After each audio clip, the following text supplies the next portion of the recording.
नमस्कार दोस्तों, स्वागत है आपका हमारे YouTube चैनल पर। आज हम बात करेंगे एक महत्वपूर्ण और पवित्र उत्सव के बारे में जिसे जगन्नाथ रथ यात्रा के नाम से जाना जाता है। यह यात्रा न केवल भारत में बल्कि विश्व भर में प्रसिद्ध है। तो आइए जानते हैं इसके बारे में विस्तार से। जगन्नाथ रथ यात्रा उड़ीसा के पुरी शहर में हर साल आयोजित होने वाला एक महान धार्मिक उत्सव है। यह यात्रा भगवान जगन्नाथ, उनके भाई बलभद्र और बहन सुभद्रा के रथ पर यात्रा का प्रतीक है। इसे आषाढ़ महीने के शुक्ल पक्ष की द्वितीया तिथि को मनाया जाता है। इस बार यह यात्रा 7 जुलाई को निकाला जाएगा। रथ यात्रा के दिन भगवान जगन्नाथ, बलभद्र और सुभद्रा अपने विशाल और भव्य रथों पर विराजमान होते हैं। ये रथ गुंडीचा मंदिर तक जाते हैं, जो लगभग 3 किलोमीटर दूर है। हजारों भक्त इस यात्रा में शामिल होते हैं और रथों को खींचते हैं। यह माना जाता है कि रथ खींचने से मोक्ष की प्राप्ति होती है। इस पवित्र उत्सव के दौरान भक्त पूरे भक्ति भाव से भगवान की पूजा करते हैं, भजन गाते हैं और नृत्य करते हैं। यह उत्सव सिर्फ धार्मिक आस्था का ही प्रतीक नहीं, बल्कि एकता और सद्भावना का भी संदेश देता है। गुंडीचा मंदिर पहुंचने के बाद भगवान जगन्नाथ, बलभद्र और सुभद्रा यहाँ 9 दिनों तक विश्राम करते हैं। इस अवधि को गुंडीचा यात्रा कहा जाता है। इसके बाद देवताओं रथों पर वापस जगन्नाथ मंदिर लौटते हैं, जिसे बहुड़ा यात्रा कहा जाता है। जगन्नाथ यात्रा न केवल धार्मिक दृष्टि से महत्वपूर्ण है, बल्कि यह भारतीय संस्कृति और परंपरा का भी धरोहर भी है। यह उत्सव हर वर्ष लाखों पर्यटकों और श्रद्धालुओं को आकर्षित करता है, जिससे उड़ीसा की अर्थव्यवस्था को भी मजबूती मिलती है। भारत की भूमि अद्भुत रहस्यों और चमत्कारों से भरी पड़ी है, जिनमें से कई विज्ञान की समझ से परे हैं। ऐसी ही एक रहस्यमयी जगह है उड़ीसा राज्य के पुरी में स्थित भगवान जगन्नाथ मंदिर। हिंदू धर्म के चारों धामों में से यह एक मंदिर अपने अद्वितीय निर्माण, रहस्यमय घटनाओं और चमत्कारी कहानियों के लिए प्रसिद्ध है।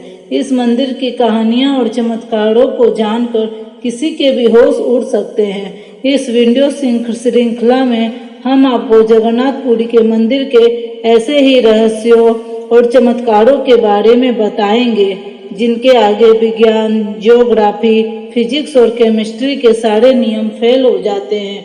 भगवान जगन्नाथ मंदिर सदियों से लाखों लोगों का आस्था का केंद्र रहा है। यहाँ हर साल लाखों श्रद्धालु दर्शन करने आते हैं और इस मंदिर की महिमा का हर मंदिर में जहाँ मूर्तियाँ मेटल या स्टोन से बनती है, वहीं जगन्नाथ मंदिर में भगवान की मूर्तियाँ लकड़ी से बनी हुई है। ऐसा क्यों, आइए बताती हूँ।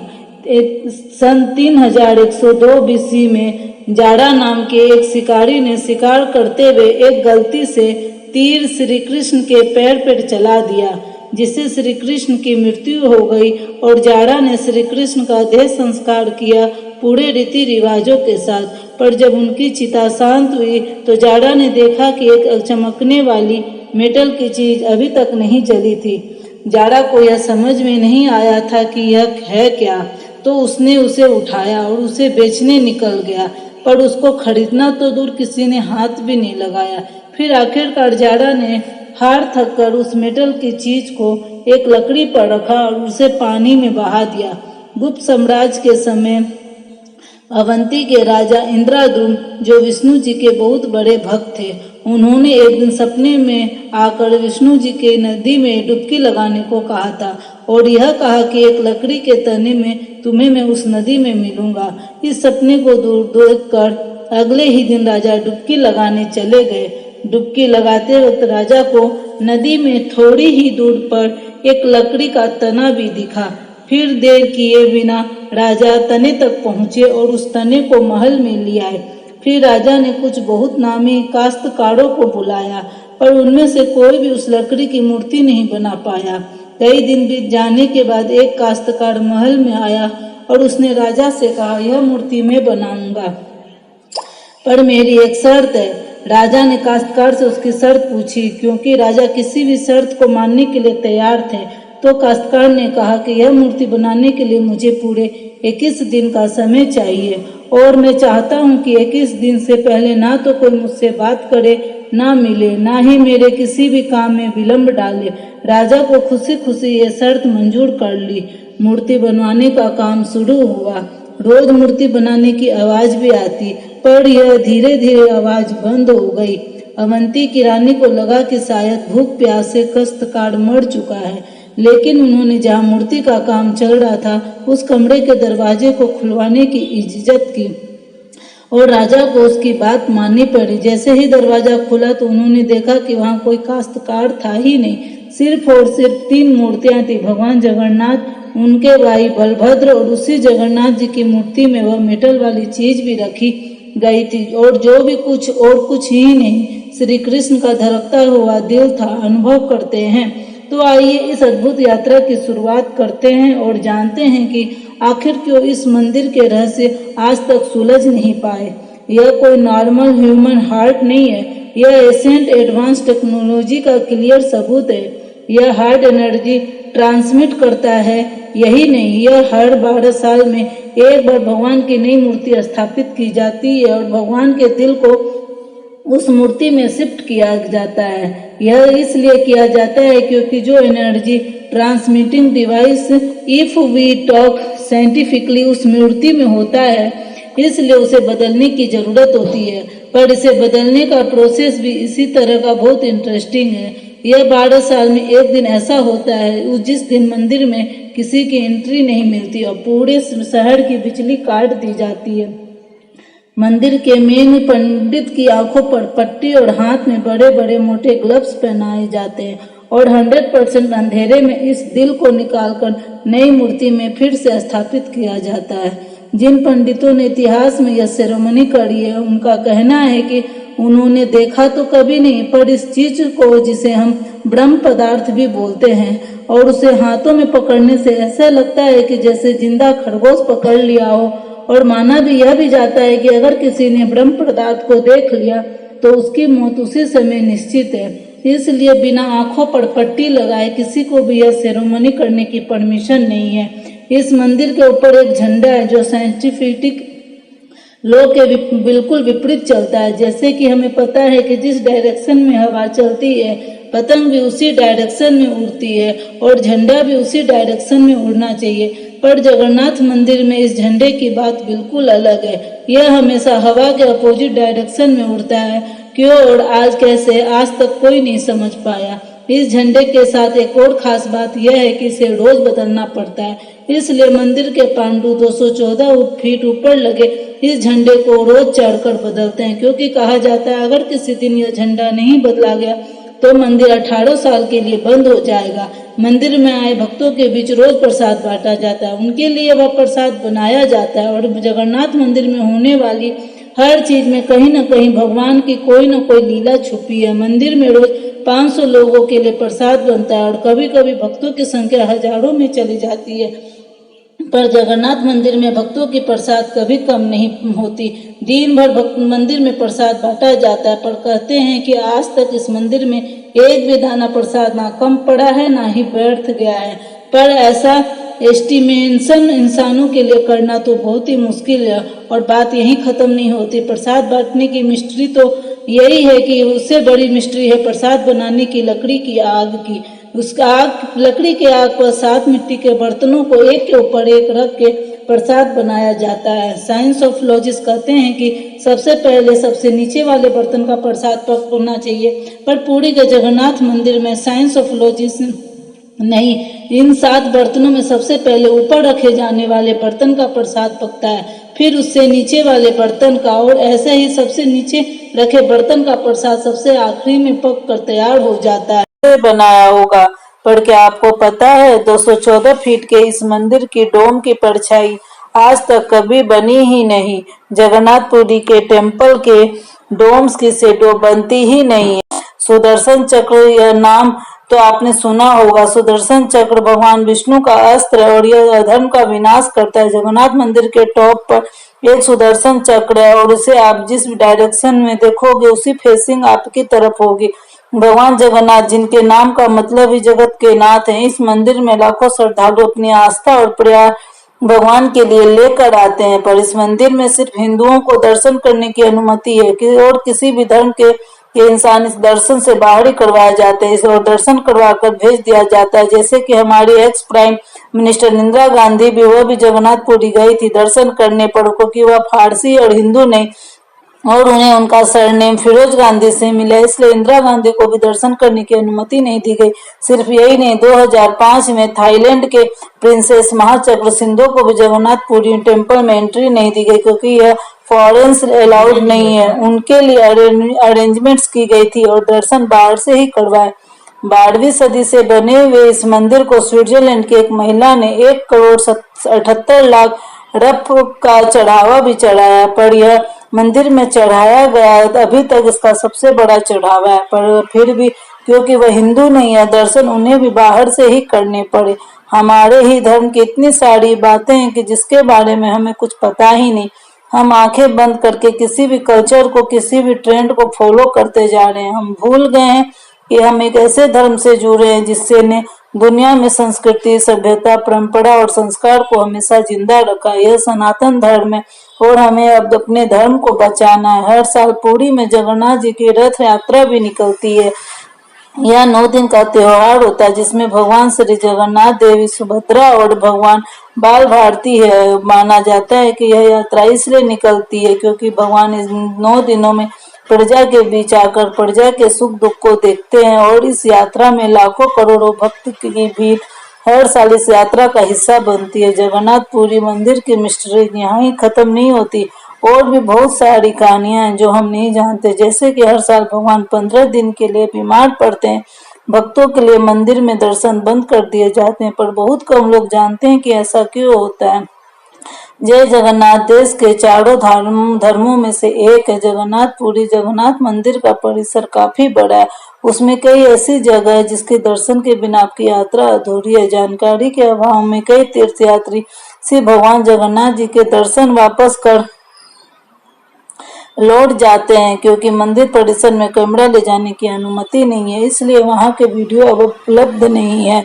तो आज के वीडियो में हम जानेंगे कि उनके मंदिर में हर उस स्थान के बारे में जो धार्मिक आध्यात्मिक रूप से बेहद ही महत्वपूर्ण है। और यकीन मानिए इस वीडियो का ढूंढना आपके लिए काफी मुश्किल होगा। तो आइए शुरू करते हैं।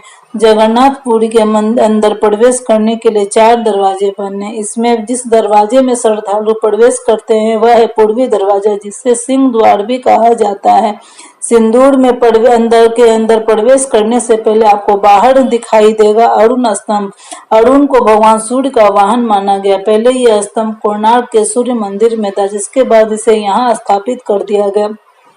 सही द्वार अंदर जाते ही दाएं हाथ पर आपको दिखाई देंगे भगवान पतित पावन। कई बार व्यक्ति विभिन्न कारणों से मंदिर में प्रवेश नहीं कर पाता, तो वह बाहर से भगवान पतित पावन के दर्शन कर सकता है। अब इसके आगे कैमरा ले जाने की अनुमति नहीं है। सिंह द्वार के अंदर प्रवेश करते ही ठीक आपके सामने दिखाई देगी 22 सीढ़ियां। सीढ़ियों की शुरुआत में सबसे पहले आपको एक काला पत्थर दिखाई देगा, जिसे यह शिला कहते हैं। धार्मिक रूप से मान्यता है कि मंदिर में प्रवेश करते समय इसके ऊपर पांव रखकर ही आगे बढ़ा जाए तो कहा जाता है कि वह मनुष्य का संपूर्ण पाप अंदर ले लेती है। और जब आप दर्शन करके बाहर लौटेंगे तो इस शिला पर भूल कर भी पांव नहीं रखना। भगवान जगन्नाथ के दर्शन करने से जो आपको पुण्य मिला वह शिला उसे भी अपने अंदर ले लेगी।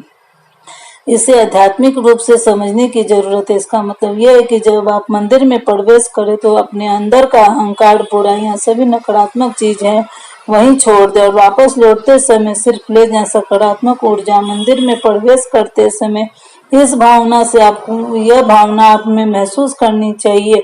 और इसलिए हमें शिला पर पांव रखते हुए आपका बाएं सीढ़ियां पर जाएंगे तो बाईं तरफ मुड़ते ही आपको सबसे पहले एक शिव मंदिर दिखाई देगा। दर्शन करके आगे बढ़ेंगे तो सामने एक कल्प वृक्ष आएगा। यहाँ पे श्रद्धालु कल्प वृक्ष पर धागा बांधते भी हैं और मनोकामनाएं मांगते हैं। मान्यता है कि 1 वर्ष के भीतर उनकी मनोकामनाएं पूर्ण हो जाती है। इसी कल्प वृक्ष के नीचे आपको दिखाई देंगे गणेश और भट्ट जगन्नाथ। आप इन दोनों के दर्शन करके बाईं ओर मुड़ जाइएगा, ठीक सामने दिखाई देगा दक्षिण दरवाजा। यहीं पर है मंदिर। यहाँ पर आपको एक बड़ी सी शिला दिखाई देगी, लगभग 8 फीट लंबी। इसे कहते हैं शिला विधि पत्थर। इसकी खासियत यह है कि जब आप इस इलाके के एक ओर से बोलेंगे तो दूसरी तरफ खड़ा व्यक्ति शिला पर कान लगाकर उसे सुन सकता है। इसी पत्थर के सामने भगवान जगन्नाथ जी की रसोई। आप जानते होंगे कि देश के चारों धाम में कुछ खास इस प्रस्ताव को लेकर प्रसिद्ध है। कहा जाता है कि बद्रीनाथ धाम में भगवान ध्यान करते, रामेश्वर में स्नान और द्वारिका में हो जाते हैं निद्रा मगन। इसी क्रम में मान्यता है कि पुरी में भगवान को भोजन करना अत्यंत प्रिय है, इसलिए इसे भगवान का अन्न क्षेत्र भी कहा गया है। यहाँ एक बहुत बड़ी रसोई है जिसमें भोग तैयार करने के लिए 250 चूल्हे हैं और यहाँ भोजन तैयार करने में जुटे रहते हैं 700 से भी अधिक लोग। इस रसोई में जुड़ी कई सारी रोचक जानकारियां जिन्हें किसी दूसरे वीडियो में आपके साथ साझा करूंगी। फिलहाल आगे बढ़ते हैं। रसोई से आगे बढ़ने पर आपको मिलेगा मुक्ति मंडप। यह वह स्थान है जहां भगवान जगन्नाथ की मंदिर की स्थापना के लिए हवन किया गया था और यहाँ विशेष रूप से आए थे ब्रह्मा जी। आगे बढ़ने पर आपको दिखेगा रोल रिकॉर्ड और विमला देवी का मंदिर। विमला देवी के मंदिर को शक्ति पीठों में से एक माना गया। वह शास्त्र एवं तांत्रिक शिक्षकों के लिए बेहद ही महत्वपूर्ण मंदिर है। विमला देवी को भोग लगाने के बाद ही महाप्रसाद भक्तों में बांटा जाता है। यह अपने आप में पूर्ण मंदिर है जिससे आपको गर्भगृह के स्थान साथ ही जगमोहन नाट्य मंडप वह भी भोग मंडप दिखाई देगा। अब आगे बढ़ने पर आप दर्शन करेंगे साक्षी गोपाल जी के और गोपीनाथ जी की। अब पश्चिम दरवाजे पर पहुंच चुके और यहाँ पर एक छोटा सा म्यूजियम है। आगे बढ़ेंगे तो मिलेगा लक्ष्मी जी का मंदिर। इस मंदिर की मान्यता है कि यहाँ कुछ देर आपको अवश्य बैठना चाहिए। कहा जाता है कि माँ लक्ष्मी श्री हरि की पत्नी है और हम सभी की माँ है, और तो ऐसे में माँ की गोद में कुछ देर बैठकर आशीर्वाद अवश्य लेना चाहिए।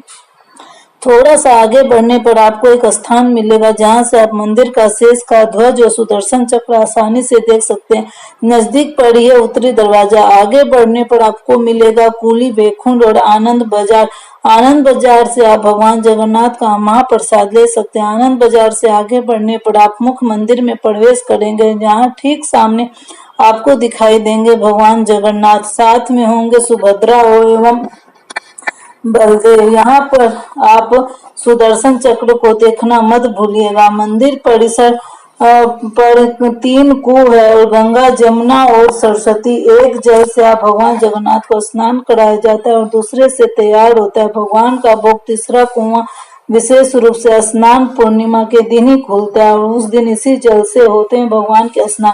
समुद्र के बेहद नजदीक होने के बावजूद भी इन सभी कुओं का जल बेहद ही मीठा है और अंत में आप उसी ही द्वार से बाहर निकलेंगे जिससे आपने प्रवेश किया। बाहर आने के बाद मंदिर की परिक्रमा कीजिए, साथ ही चारों दरवाजों को देखिए। पहला दरवाजा जिससे आप मंदिर के अंदर गए यह है पूर्वी दरबार जिससे आप दरवाजा भी कहते हैं। फिर आपको मिलेगा दक्षिण दरवाजा यानी घोड़ा दरवाजा, फिर पश्चिम दरवाजा यानी हाथी दरवाजा और अंत में उत्तरी दरवाजा यानी बाध दरवाजा। इन दरवाजों में आपसे घोड़ा, हाथी और बाकी आकृतियों को देख सकते हैं और आपके दर्शन पूर्ण हुए। एक बात का और विशेष ध्यान रखिएगा कि अगर आप पुरी की यात्रा पर जा रहे हैं तो इस वीडियो में दी गई जानकारी आप एक कागज पर नोट कर लीजिएगा। मंदिर परिसर में कौन सी जगह कहाँ पर है वो कि सभी कुछ याद रख पाना मुश्किल हो जाता है।